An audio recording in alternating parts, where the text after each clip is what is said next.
This is 7 design principles for programmers.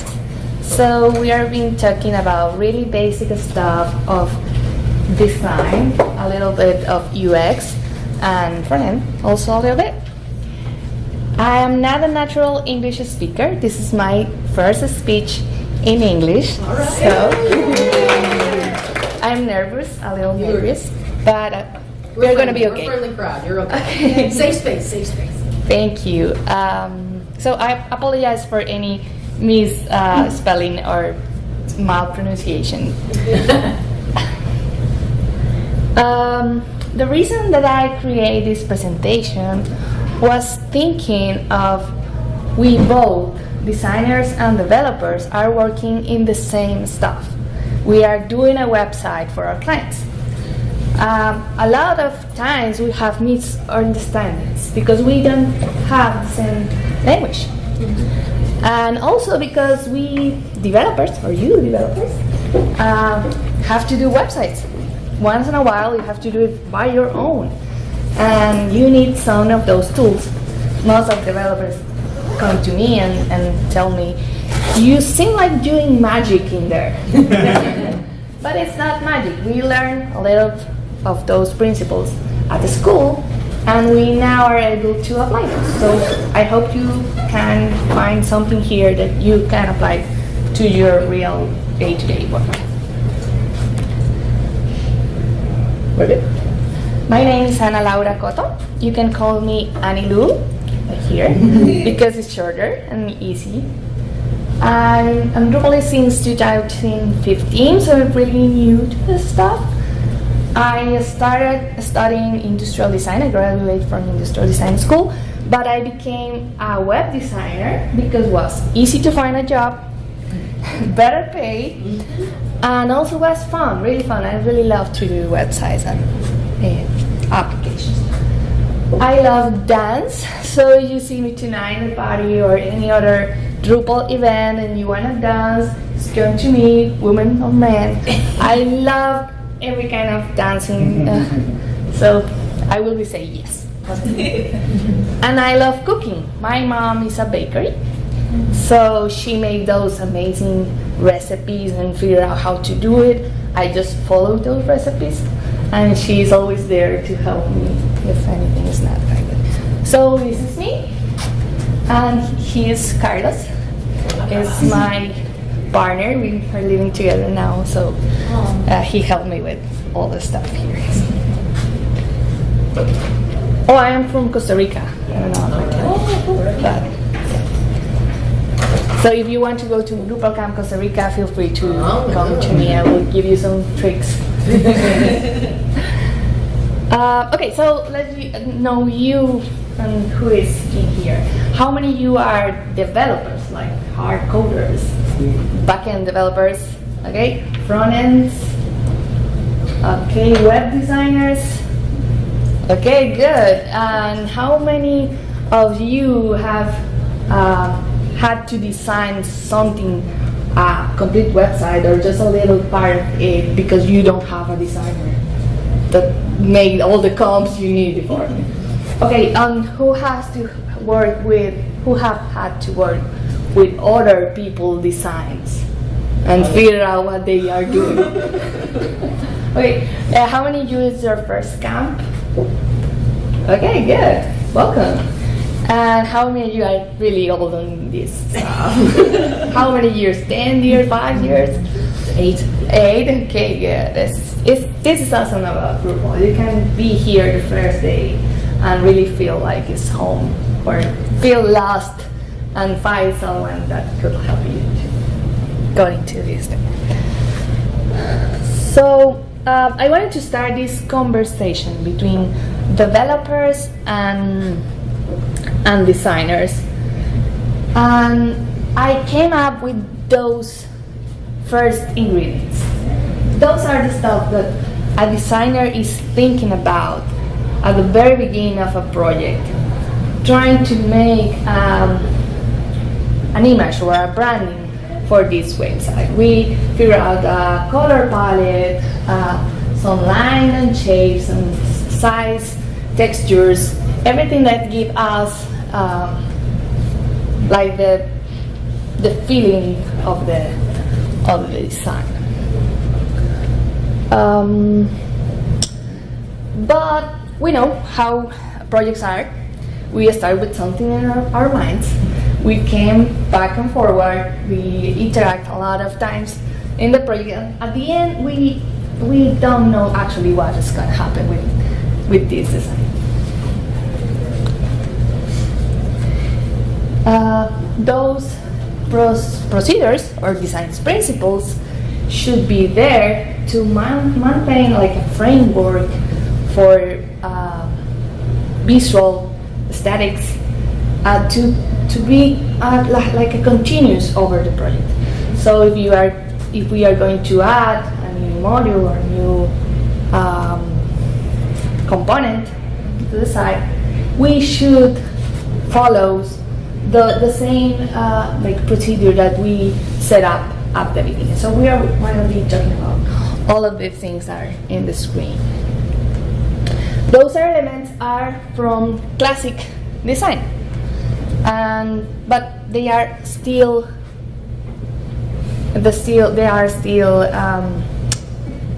how's the word? Valid for a website or an application.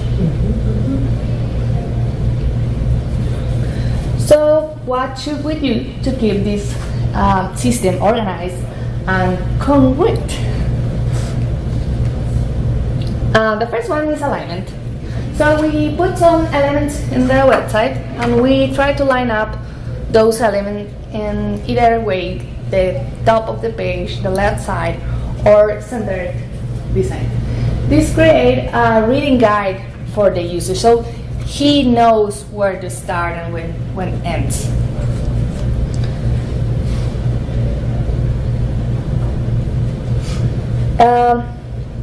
If the designer missed this in some place or he's not there, this could help you figure out how to do it. So keep the line continuously the same over the website. Use the same that you are using already. So if you have one of those pages that's like large and you scroll down, use a center everything, you don't know what to do with some element, center the element. Because when you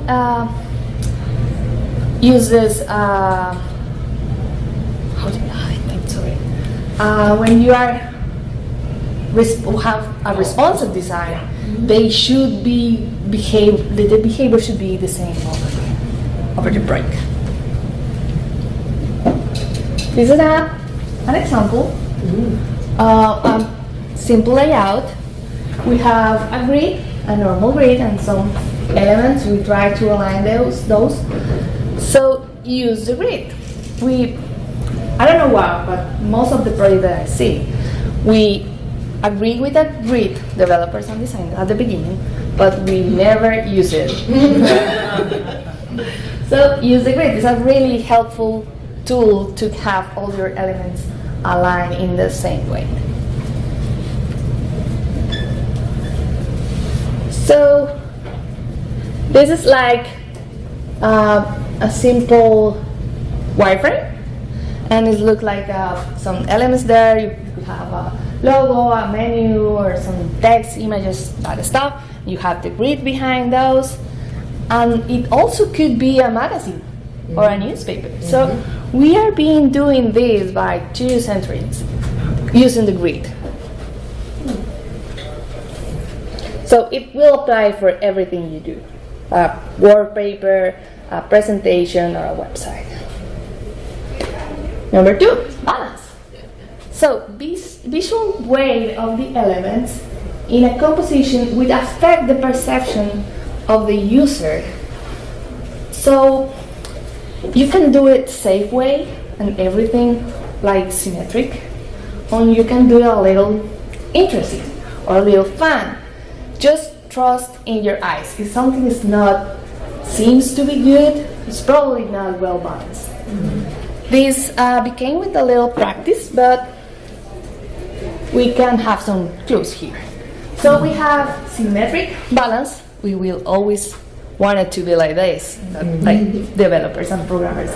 We want to be like the same image both sides and the same size for everything. But in real life, we have only one image and a big title, or a big title next to a huge title, and we have a little text or a little body. So we need to figure out how to make balance with those elements. And this all became with little practice. And stop, see what you are doing, ask someone else if they are looking good, or ask yourself if it is looking good. Okay. Number 3, contrast. So, and everywhere when we find two elements, we as humans will try to compare those elements. So we have little and big, we have bright and dark, we have circle and square. Use this contrast to make an emphasis for some elements. In opposite of balance, here we use actual contrast to give some attention to something special. We cannot use this all over the side, but can use it once in a while to give some clue for the client, for the user, where to look at, where to put the attention. Not only is more attractive when we have those things, less boring, but it also helps us to organize the information, to give a guide and make it more clear for the users. So this is an example. We have here a huge title, a little text for the content elements. We also have color contrast. We have blue for the links and gray or black for the title, so user knows where they can click. We have white space for the input text, and we have a color for buttons. So this is something that we see all the time, okay? Number 4, proportion. And here, the size really matters. We need to use more space for things that are important and put those little things that are details and not so important information on a smaller size. The relation between those elements are important. So we use numbers here as a designers. We use twice as big or 3 times big one thing than the other. The other stuff is proportion is not only for size. We also use proportions on colors. Mm-hmm. So you all have seen this. It's a color wheel. This is a tool that is really cool in online. You can move things around, and he gives you a base color and a contrast color, but also gives you the proportions of the colors that you should be using. Mm-hmm. So we have a base color, it's purple in this example, so use color for biggest stuff and little accents on yellow or any other color you will figure out with this wheel. The amazing things here is you don't have to do the numbers. The website do it for you. Mm-hmm. Number 5, rhythm and repetition. So we can find this a lot in nature. Mm-hmm. Let me read a little bit. A good design theory says that there is always a reason for what we are doing. So nature become with that. He knows about that. He figured out how to do it, and she is a little lazy. She repeated herself the solution that is already there. Mm-hmm. So reuse the elements of the same or similar functions all over the site. So those visual elements should help the user understand what is going on in different places or different pages of the site. It's a good design practice to seek how to repeat those elements. So it's not bad to reuse them. It's a good stuff, really good stuff. it helps the user to understand better with what we are doing. So keep it simple. Those are some examples. We can find those on every website template that you can buy for 15 bucks. So clients users are familiar with those elements, and they know how to use it, and they will figure out quickly how manage with your website. Yeah, and if you find one of those weird things on someone else's design, feel free to ask him if it is a mistake or if it is something that has to be different. So like here, the alignment of the elements are like weird, are gonna be tough to resolve on a programmer, and sometimes there are mistakes on the Photoshop.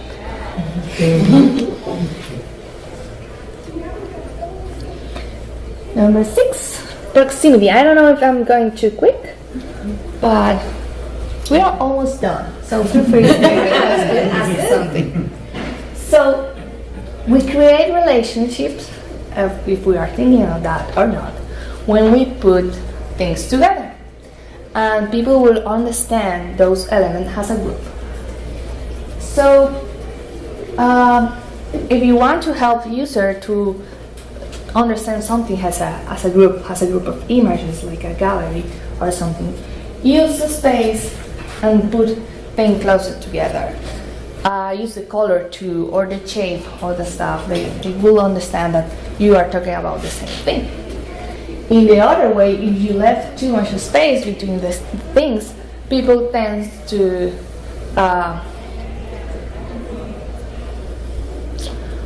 don't understand what are you doing, or forget what are you looking for, and use a lot of mental capacity to figure out what is going on. Okay? If you are actually trying to separate the things, you can use the blank space in between to make them really not being the same thing. And don't be afraid to use the blank space, because the space is our friend. It's there for a reason.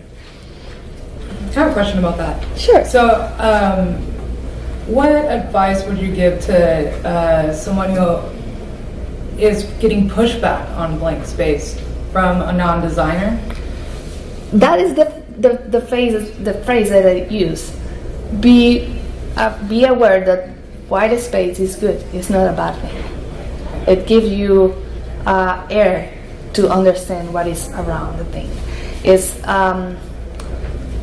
with the previous design principle, the contrast, we use a lot of shape and background, and the background is actually an element. It's not a blank space. It's something that helps the element to be there. So I use this sentence: don't be afraid of the white space. It's there because we need it. We need read. So, and letter A is not a letter A if you don't have the white space that is around it.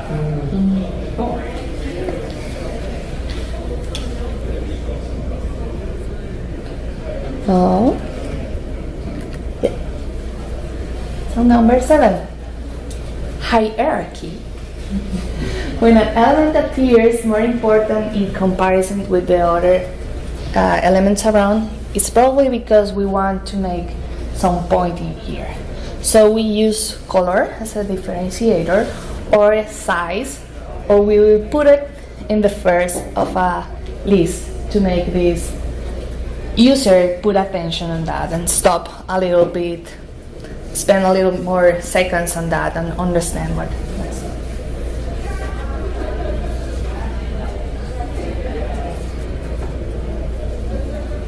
So we will naturally look first at the largest element, the brighter element, or if everything is bright, we will see the darker element. The more contrast you make, the more hierarchy you give to the element. This also applies to the size of the elements. So I'm sure you hear first, the first line, and second, the then here. At the end, what we are looking for is to make a harmonious website and something that is beautiful.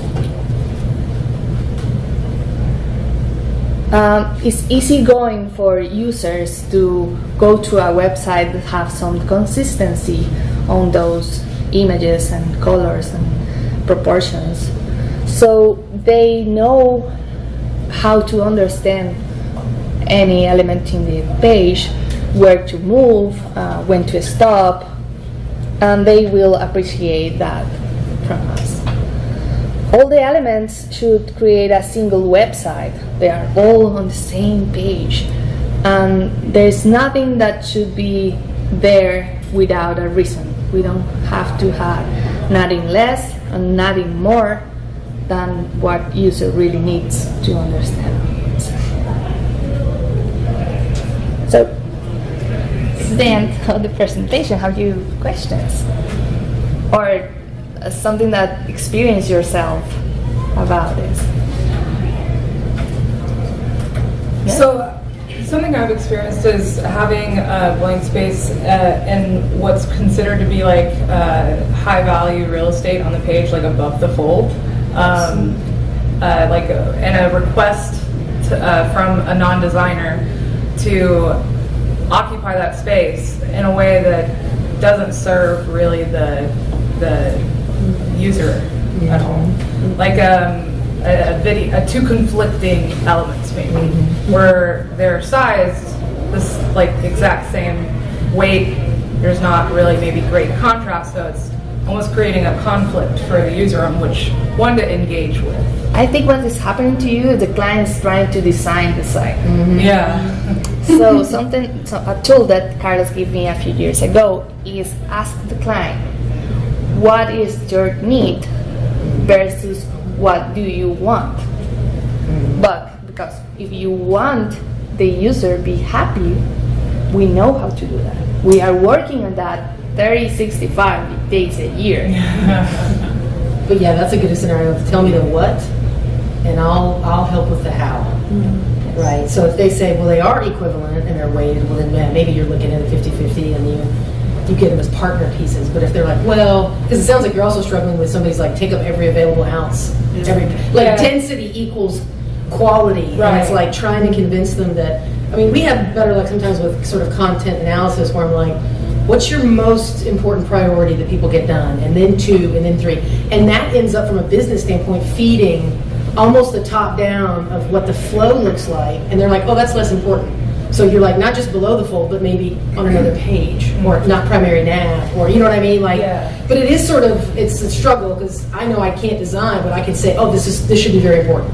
This is my hero, or should be in a hero rotation or something like that. Yeah. But the how is because I've worked with people that are like, certainly early internet, where like literally everyone that used it was an expert because it was a new tech. So they were like, well, I use it, therefore I know. And I was like, it's almost like UX, like none of it's new. This is cognitive, work. And so this design, what you're going to sell them on is like, this is not new. It's a new realm, but it is not new concepts. And try to convince them to not do your design for you, although it's hard. Yeah. Well, the point of wants versus needs, I use it a lot, and I'm sorry. I'm a technical account manager for Active. Okay. Basically, my job is to have customers and help them through everything in the project. Right. And I came out with that. It's the typical, what you're having is the typical, it's like, I want my website to be shiny. Yeah.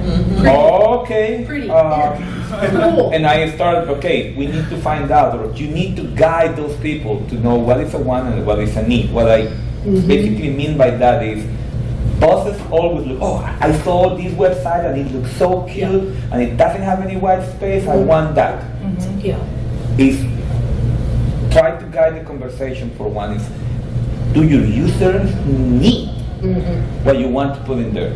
Is that going to impact? And when you are talking about needs, you start talking about bottom line. So putting that extra image is helping the bottom line of your website. Is this what's going to create a conversion from an an actual design, and a good example is you use the word real estate. We call that real estate. Go to a model house. They don't put 7 couches on the living room. They put one and a huge empty space. Right, to And that's why you're like, imagine. oh my God, it looks so beautiful. And it's the same case there. Yeah. If there is some, and I have asked her a lot of questions about that because my previous work was front-ender. And I'll get to that in a second. But anyway, that's a good example. So what do you want or what do you actually need? There are 2 different things. If you have good arguments and procedures, I'm of the believing you get the want and the need to the right place. You don't have to say no. Right. Like, okay, we can put an image there, but I understand we need conversion first. So A, show me that adding something for that white space, do you have proof that your users want that? Show me the analytics, show me the research, show me why do you want that for your users. I think you can. Yeah, we I have. have a different question. Oh, Okay. I was just gonna Really? say that you can. I also have told people that everybody wants to be on the homepage, so there's like hierarchy in the, being on the homepage. But then you could maybe solve that by offering them more space on more pages of the site. So what is that like? More real estate elsewhere Yes. than they might have originally thought. Because how many people don't ever land on your home? Right, Which is also so- an argument, like if they come in organically from something else, so.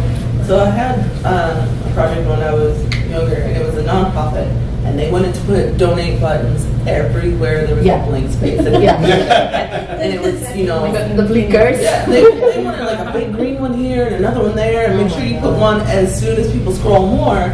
And talking to them and asking about that need, they were wanting to make sure that people were donating. So because I do like a bunch of hats, it was, well, let's talk about a content strategy that ensures that the donate button is there, and they might not click on it at the first time, but weaving that story that will do more than jamming buttons everywhere. Because there's a reason why they're not clicking the button when they see it the first time. Yeah. This is about perception. People tend to think that you are too needy because you are asking for money everywhere. Right. And not delivering results. Right. Give them reasons to click the button rather than saying there's a button everywhere, so you might as well click one. Right. It's more work to do it that way, where you give them the story or the context. And So let's give me what you do for your clients. We are not the users. You are not the user. Your client is not the user. So That's from the what user's point of view, we need to move our clients to these other perceptions. We have clients that have situations and use user stories. How our user came to the page, what are they looking to this page. Oh, yeah. Actually, it has to do with white space from the other end. Yeah, let's go back to white Yeah, space. no, I'm looking at maybe as a designer, what sort of strategy you would have for we have people who are designers who are designing from outside of our environment, or just people that are stakeholders, and we're on the web, we're on this screen, we're on this screen. Yes. They're incredibly precious about that space changing from, it's come from print. This idea you open a book, it's always the same, but it moves. And then we're getting constantly, could you add a couple inches here, a couple pixels here, a couple, and it's, yeah.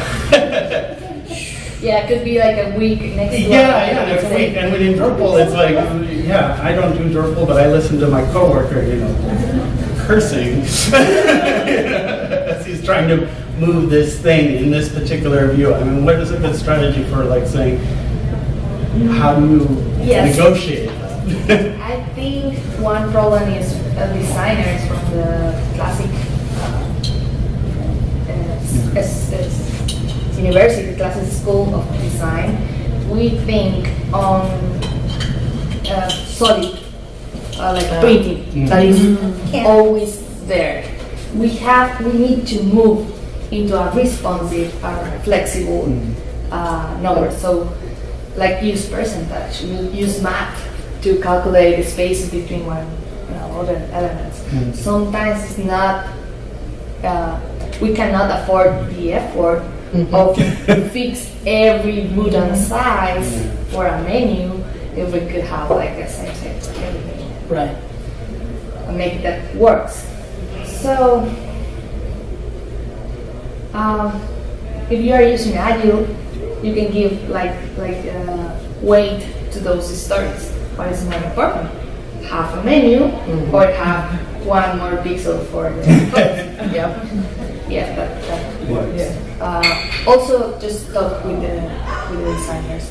Another approach that I'm using right now, like this year, is using pattern lab. Because most of the designers could work with basic CSS and make things look the real what is going on a website with pattern lab, integrated with Drupal, and all the changes that you make on the pattern lab CSS will automatically end on your front end. Pattern lab. Pattern lab. I have a question. Who's here at front end that is not a designer? That you can say, oh, there is no way I can design something, but I'm a front ender. Me, right? I'm a front ender. I have no idea of design. If I try to design something, it's always horrible. So for that you mean you execute the design, which Yeah. will manifest, create. Okay. Just to throw something there is, because for me this presentation, when she started talking to me about what she wanted to do for me, it's fantastic. Because as a front-end developer, there are two things that usually happen to me. One was why the heck do they want me to do this? So it's important to understand these concepts, and I want to see if anybody has had some experience with that, and knowing like, oh, okay, so now I know, and sometimes I remember back, like, okay, they were trying to create some balance or some hierarchy to show something different. That's why they're asking me to make one of the completely different, and making me go crazy with the CSS and the SAS and the responsiveness to make sure that was big. And the other one is sometimes you have to make decisions.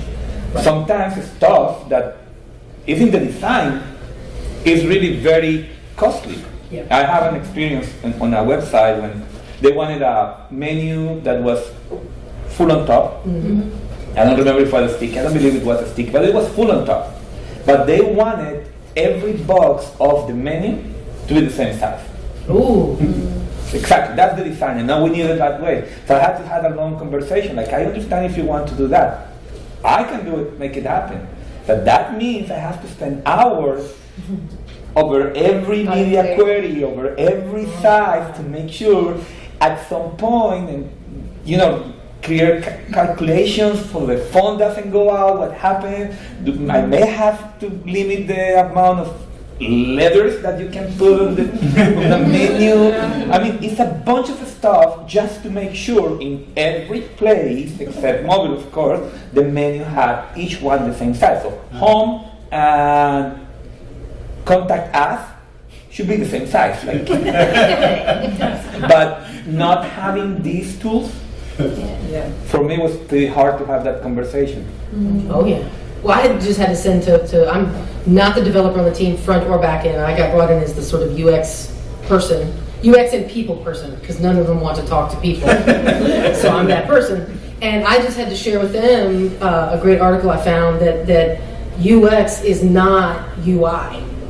So I can come and look and be like, this is a terrible user experience, and I can tell you why, but I cannot design what the button should look like or whatever. And so we're moving to a design system so that I don't have to think about that. Like certain things are sort of prefabricated, but we'll be using them better, hopefully. But it is hard to just find those, like, you're like, I'm this niche, and everyone's like, just like I would assume, when you said front end, I would assume, oh, design too.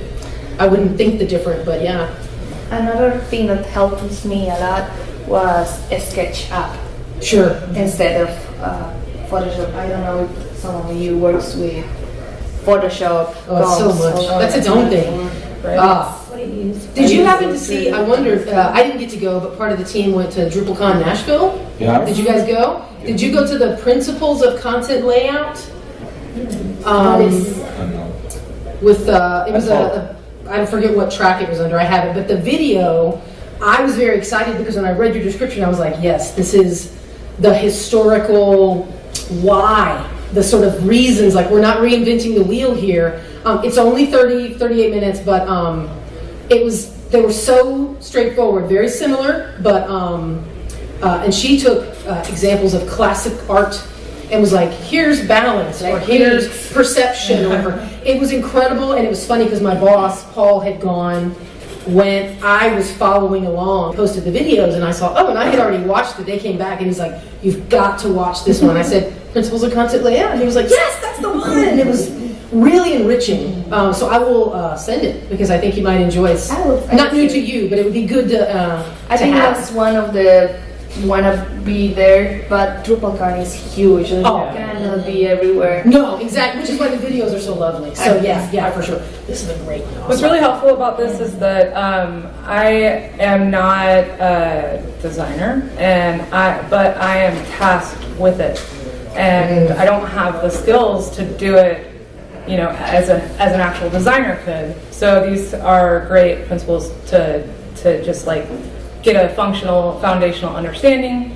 And one question that I do have for you is, how would you suggest, or how would you recommend developers interacting with designers that aren't directly on your team? Like, there's designers at my company, but they are designing other things. But I would love to get their feedback and input on them, but I also want to be considerate of the fact that, like, they're not designing my thing. Just ask for the email or the Slack contact. I think pretty much of communication errors are because we are not doing the communication that we need. So the ideal will be you to have the designer on your team and have your own Slack channel to ask him at any point of the day, hey, what are you trying to do with this? Or can I make it a little like that because I need to use this module or this other thing and it work? And he will be probably glad to help you, because I have experience that sent my designs and they came back with the final product and I said, oh, this is not my work. He's trying to fix that thing, but I don't like it very much. It's like as a designer, we are really like attached to our work. So probably most of the cases, the designer will be pretty happy to work with you. Yeah. Just a few minutes, a quick call. Okay. So I guess I have a question as like a person that does like the UX, UI design type stuff. So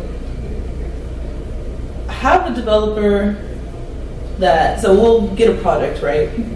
And so I guess a good metaphor for it is that he'll pick out the piece of wood that we need to like carve out this project, and he'll go and he'll do his cuts and hacks to it to make it work, and then I'll get it back on the front end, and it's like basically it's the wood that was chosen for the project in the first place was not the correct one, and so then I'm told to design this thing that has already been kind of put together but didn't have the particulars in the first place. I get something that was kind of half designed. I guess I'm trying to ask, like, how do I talk to a developer about these kinds of principles and why we go through the design phase in the first place instead of just like building things and then trying to retrofit Adapting the design to the code rather than building the code. Because it doesn't the work. user's needs, because you're a new Yeah. rep, so you're adapting it to the user's needs. Yeah. Right. So that's what happens. So I'm doing it from like the user's needs perspective, and it's like, well, here's something that functions, and it's like, it does the thing, but it doesn't meet the needs. We got comps, and then so our front end guys and back end guys were like, well, they made it, but then the comps aren't real, they're not usable, so they got into actually doing things, and they're like, we don't even know And so I come along and I'm like, well, I would never use it. Like, what? Where's the button for this? And they're like, oh, we never thought about that. Or what's the sort display? Like, I don't even get just to some the basics comp, of that. And I was like, yeah, you got to think about actually using it. Like, not just making it look like the comp and then being like, we're done. And I'm like, you're not done. It's not functional. If it's not functional, then it's moot point. Right? So, I'll just get a pile of gears and it's like skin this and it's like, so that's not cool at all. I think it depends on the stage of the project that you are. Right. yeah. Because we have a schedule and we have budget and we have resources that could be or could not be there. But with your team, you can work like a process, not for a single project, but for a long time waiting. I find out that developers find user experience that is something interesting, something that they want to learn. So we, on the company that I used to work, we took our developers with us to a client user interview, so always they fun. can have on first hand what clients are thinking. So when a client says, I cannot find this, I cannot use this, and the developer says, why not? It's there. Right. I do it like that. It's right We're about to there. have one of those when I go back and they're like, oh, you should go and help him with it, and it's like I can't save him from a car crash. Like, Yeah. that sounds like rough, but that's what's gonna happen next week. So Yeah. sometimes you can just fix a little things and make the project go like it is, and sometimes you can start from scratch. So you just kind of have to get the feedback. Okay. This is kind of shift in topic, I think, and I don't know if you'll have any answers or suggestions, but because we do Drupal, we're building content management systems that do you find content editors come in and then they start putting stuff on the page and it's all completely wrong and weird or not looking right, or do you see what I'm saying? Like Yes. they don't know what the design, they don't know these things. So not even just from your design to your developer, but from your design to your content editors. So actually my first relation with Drupal was we were a huge company. We had offices in 7 countries. And I was in the leader team to build the website. We hired Acria to make the development, so we came up with a huge slide, like 2 months. And I had 16 people as a content creators with me, and we did not pay for the trainings. So I had to do the training for these people. For me, was weird at the beginning. I only know like Joomla and WordPress at the point, but I can manage because I know a little bit of HTML, a little bit of CSS, so I know what I was doing, publish the content, it's okay. But for my people in Nicaragua that were like assistant from the director of credit cards, she was like a secretary and she doesn't know anything about web, anything about Google or keywords or anything of that. And they became the best content user on all the countries. But that girl from Nicaragua, because they put attention, they go to the trainings, they work with me a lot of time doing this stuff. Yes, we need a lot of training for content user. We don't have those like easy to find the internet. We have a lot of how to develop, how to install your Drupal in your desktop locally, how to. There is another thing for that, and it's part of the larger project, and I think also goes to your question is, one thing is, there are 2 wrong ways to start and or finish the project, and it's design. Should not start by the design, should not finish on the design.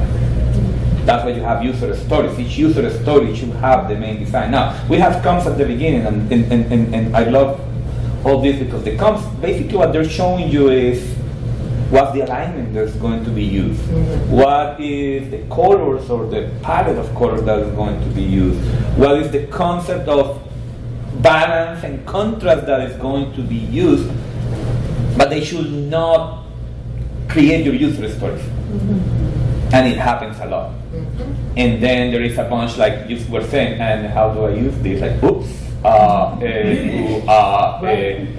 if you use them just like as a guideline, for me as a front-end developer, it's fantastic. Now, for me, it's easier to understand. So one thing is that we also miss is we don't do user stories for content creators. If I have creative, quote unquote creative content creators that they believe they know a lot, I want to put very good squares around them. So don't give them a WYSIWYG. They do not need a WYSIWYG. They need plain text, and I do the. If you have a 15,000 pages website, you don't want a WYSIWYG. Nope. There was a really good talk at Nashville DrupalCon this year, and it's an FFW, and it's designing the experience for content creators. And she goes through and talks about that, and I've been using it like hardcore since I got back. And so there is a way to like let it do some of the WYSIWYG stuff, but then it'll strip out all the things that it's not supposed to do. She showed a way that you can put like your content guidelines, like this is supposed to be 3 sentences long, so that it doesn't start breaking things. But it was very good, like an effort to guide people. And like you said, Carlos, we don't think about that UX part of it. It's we got all the data in, but then how are these people supposed to use the system going forward? But make sure to look up that talk. It was really good. Well, that whole reason is why I'm super anxious is that we're getting Layout Builder in 8, and I was just telling my boss, I was like, we're gonna get a Maserati, and I don't know how to drive it. Like, we're gonna get some sweet, incredible thing with layouts, because we're already, our team is doing the Drupal distribution talk right now of a kit that we built for the university. It's pre-paragraphs. It's all custom compound fields now, but in 8 it'll be all paragraphs of just that. Like, you get a couple of WYSIWYGs, and when I train, I say, do not use a WYSIWYG unless every other widget is occupied, or you can't. And tell me a reason that you can't use, and because we got a widget with an image and a headline and some links, or a call to action and a body, like, and all these combinations of things that get them a 3-column layout or a 4-column or a vertical stack on the side or a menu block. Like, it kind of does so many things. It's its own pattern before a pattern lab, and the WYSIWYG is there as like your fallback. And that's where people get in trouble. And we have filtered HTML, so even if they try to get crazy, we're still going to strip it out on save. But with Layout Builder in 8, I'm like, okay, I didn't know that eyes follow eyes. So my picture should be looking at my content, not off the page. Like things like that were like, which stock photography to pick?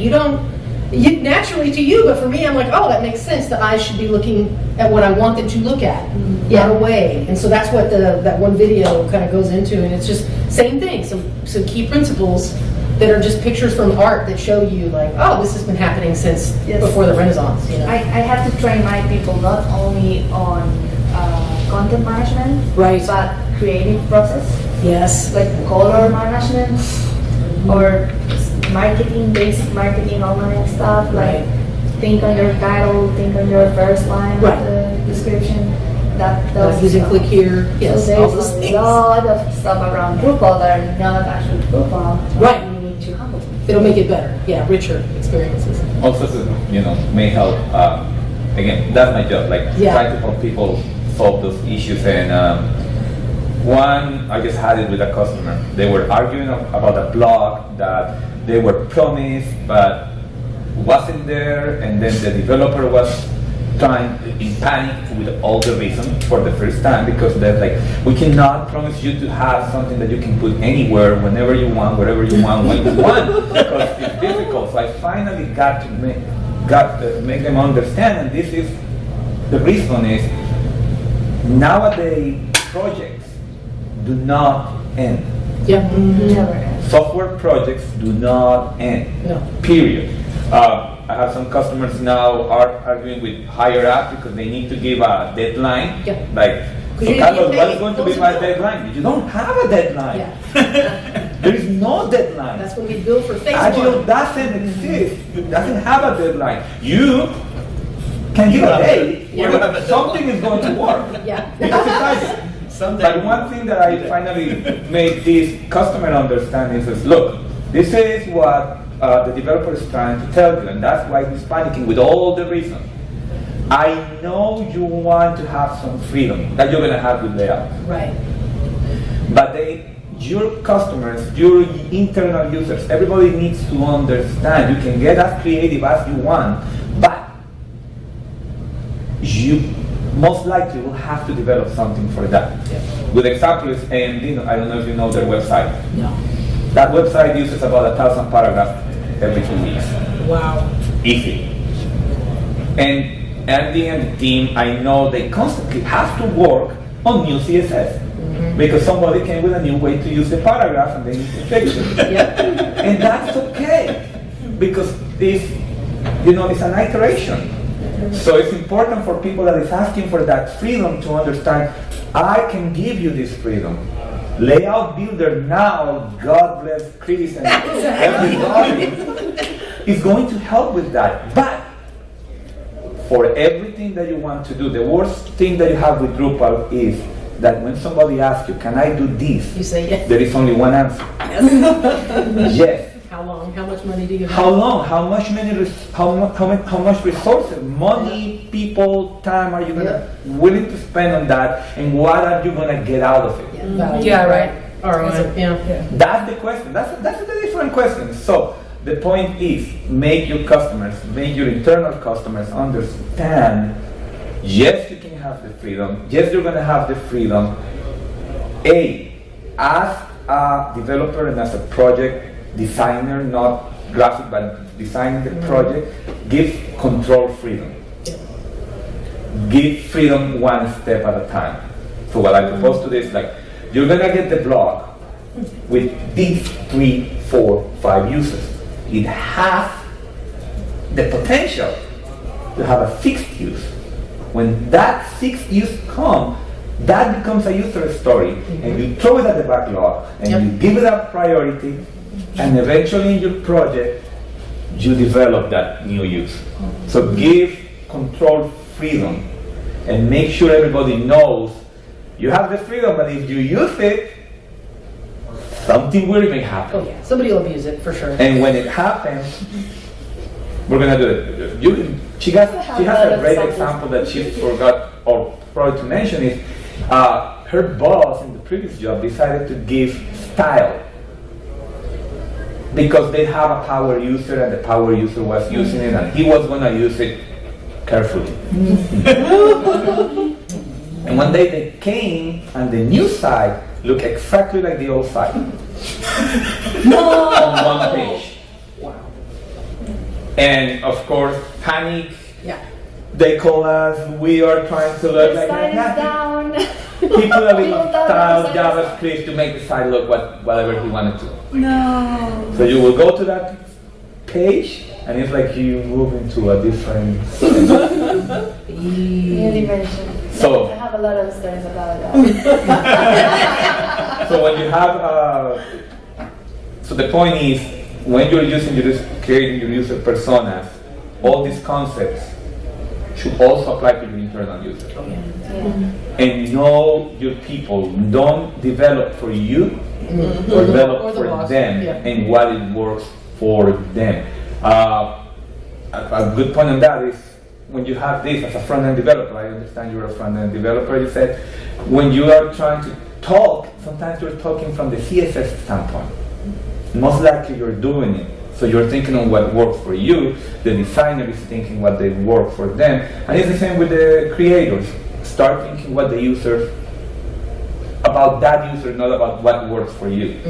So use their concepts and what they're going to do. If you have one that, the guy that is talking about the white space and stuff, you already know he wants to be a designer. Yep. He should not have access to layout.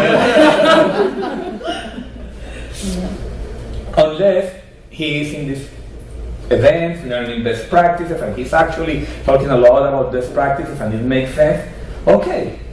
Maybe he can have a special user to do that. I don't know if that does it. Yeah, layout is not for everyone. Yeah, exactly. So like paragraph is not for everyone. Yeah. I'm just trying to get our content people to start using Drupal. Yeah, that'll be a big step. Yeah, we've got one that we tried to get her to use the first iteration. That I don't know if you want to be done. Yeah, is it 3 Is this the one you were talking about? Yeah. You need to push the button when you're done. This one you were talking about? Yes. Okay. So it's actually evolving web Evolving Web? as opposed to FFW. Is that the right one? Yeah. With Pixel Light lady. Anyway, it's the one I got hit on for really great user experience. Go forward in it. So we need to end the session because the time is run out. But feel Will you free. jump back to your first slide? I was going to email you this Sure. one thing here. Is that anyway? It looks like a good one. I need to pay attention to. Go.